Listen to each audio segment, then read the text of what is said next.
to join the Navy, and he ended up in Pearl Harbor. They made all these sacrifices to build a better world. You can't say I didn't fight to smash the fascist mind. You can't say I wasn't with you in each battle, as a soldier and a friend. When this war comes to an end, will you herd me in a Jim Crow car like cattle? Or will you stand up like a man at home and take your stand for democracy? That's all I ask of you. When we lay the guns away to celebrate our Victory Day, will V-Day be Me Day too? Many of those troops were written out of the war effort. But they achieved great things against tremendous odds. If that's not heroism, I'm not sure what is.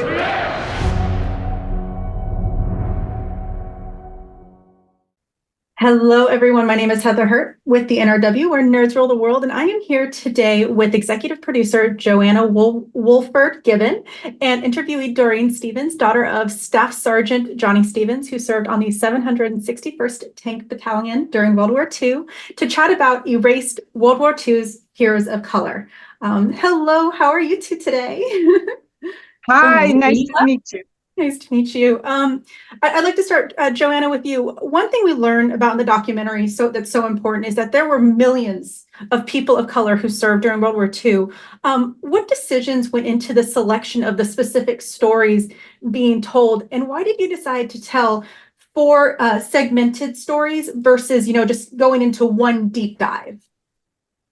That is a very, very good question. And right at the beginning of the process, we really labored over that for a really long time. So we knew that we couldn't tell the stories of all 8 million people of color who had fought for the Allies for freedoms. So we knew that we needed to focus in on 4.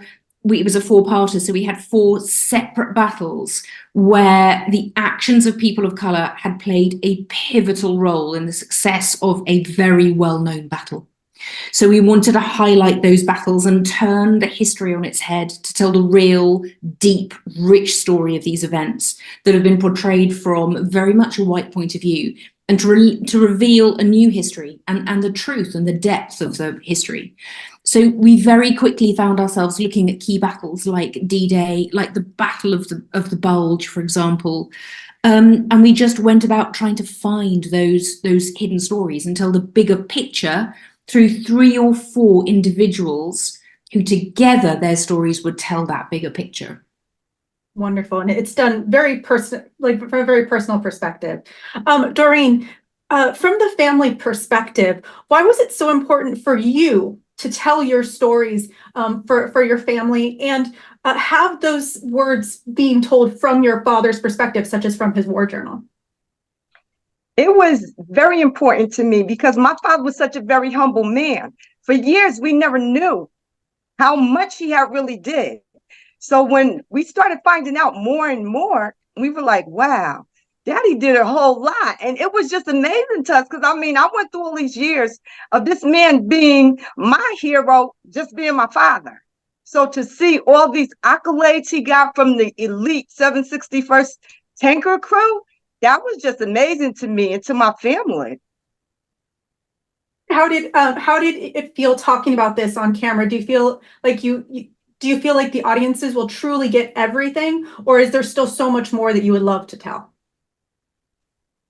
Well, you can never get everything. As I said, I've just been learning little by little, something else as I go through his tapes.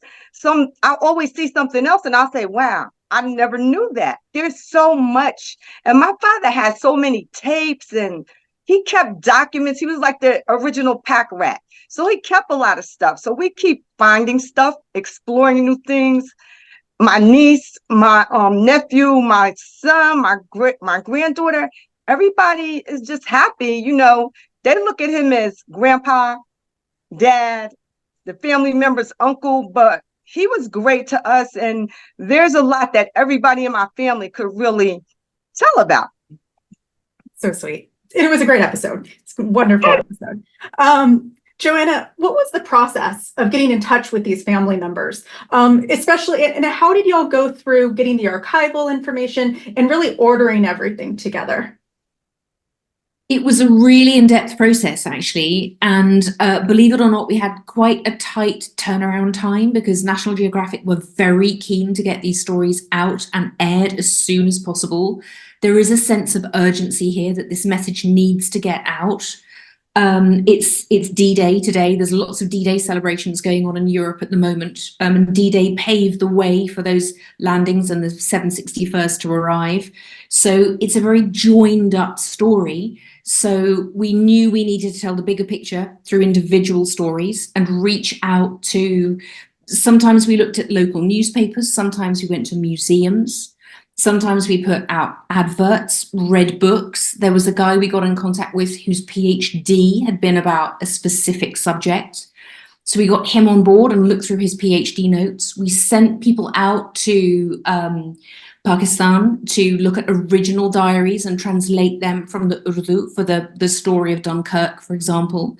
So we just reached as far and wide as we possibly could to find those personal artifacts that tell that deeper story. So it meant reaching out to people like Doreen and then gaining access to her father's writings. And we were so lucky in that some really key people took the time and the care to write down not only what happened, but their thoughts and feelings behind it as well. So that's how you get the human side of war.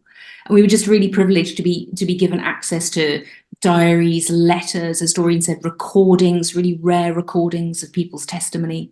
And we just gradually dug through those to be able to build a 3D picture of what life was like for these guys during the war. And you really get it. It's a very, even though it's a documentary about war, it doesn't necessarily feel like it's as abrupt as some of them. You have a very human element to it. How important was it for your team to make sure that everyone and everything was humanized? Like you could even feel it in the first episode. It's already released, so I feel okay talking about it. You felt that relationship and that hardship when they had to give up their mules. How important was it to keep that human element in this? I think it was absolutely crucial because you hear so much about war from kind of a strategic or military history point of view. And what I learned through this process of being involved in the series is there is so much more to history than what happens to be written down in the official record. And the real truth behind the experiences comes from those things that you would otherwise miss. The feelings and the thoughts of the men that were on the ground, the day-to-day unpacking of those events, like Johnnie Stevens' diary. So humanizing that, I think, was absolutely at the heart of everything that we did and lent into how we went about dramatizing events to make sure that was from the point of view of the individuals who were there. We were far less concerned about military strategy. Other series cover that. This was about the humanity behind war and how people get together to be able to fight for freedoms.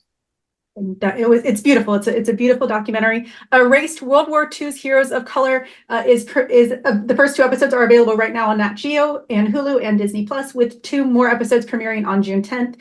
Thank you, Johanna. Thank you, Doreen, so much for your time, and you'll have a wonderful day. Thank you so much. You too. Bye.